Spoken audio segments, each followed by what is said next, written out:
من سرجان درونوف جنوبک با صف قواهای مسلح جمهوری تاجیکستان داخل شده عین حال 11 ماه می باشد که در صف قواهای مسلح جمهوری تاجیکستان خدمت وطن مادر را بر سر بلند ادا نموده ایستاده‌ام. من سلام گرم جوشان خود را به مادرجان عزیزم اینچنین به همه مادران تاجیکستان و تاجیکستانیان میرسانم. من عین حال در قسم حربی 0438 ولایت مختار کوهستان بدخشان خدمت مادر وطن را ادا نموده ایستاده‌ام. مادرجان من، مادرجان همه تاجیکستانیان، خدمت من به نهایت در صف بلند قرار دارد. من خیلی شدم که به خدمت مادر وطن مایل گشتم.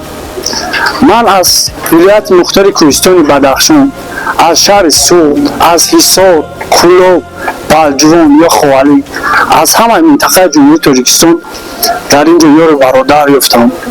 من خیلی در اینجا خوشحال و خوشبخت هستم که در صف قوای مسلح جمهوری تاجیکستان خدمت مادر وطن رو به سر میبرم.